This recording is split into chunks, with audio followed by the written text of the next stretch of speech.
Doctors using the internet is a popular alternative these days, but what if you don't have internet access?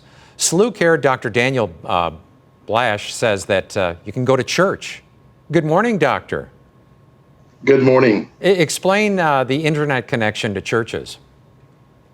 Well, this particular initiative, SLU Care Neighborhood Virtual Visits, allows us to go into local churches, use their internet connection, and from there invite the community in for virtual visits.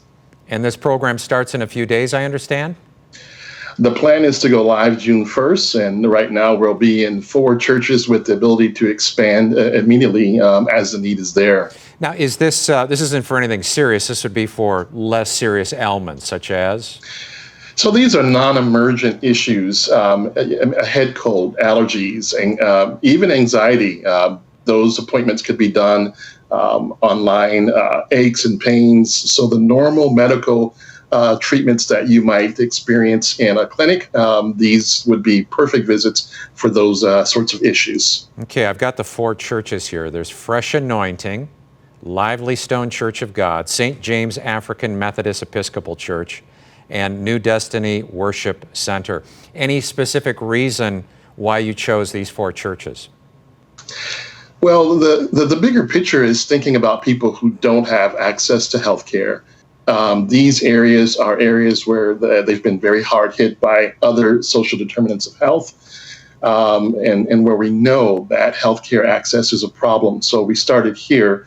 The plan is to expand, and including the county and as far out as where we have patients.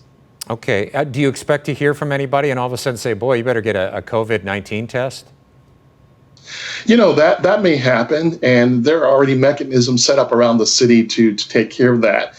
Whereas these locations aren't COVID specific, they certainly would be able to point people in the right direction, so that could happen. All right, so folks don't have internet access. How do they schedule an appointment? So we're continuing to use the central scheduling through SLU Care. They would schedule their appointments like any other physician's appointment. Nothing would change. The nature of the appointment would be the same. How they access that appointment would change. But everything else would be the same. They would schedule through the central scheduling. How long do you expect this program to last? Well, the need is probably a permanent need, and right now we're looking at permanent solutions. This is a long-term partnership with the community. We don't have an end date set for this particular initiative. Dr. Blash, it's a bright idea. Thank you. Well, it's good for our community, and we're very happy to be a part of it. Thank you. All right. Well, we've got a telephone number you can call. Now, I just called this. Nobody's there yet, but during business hours, it's 314-977-5463. An easy way to remember that is 314-977-KIND, K-I-N-D. And we will also have a link on fox2now.com so you can tell somebody who doesn't have access. Well now, thank you, doctor. Tiptoeing through the tulips.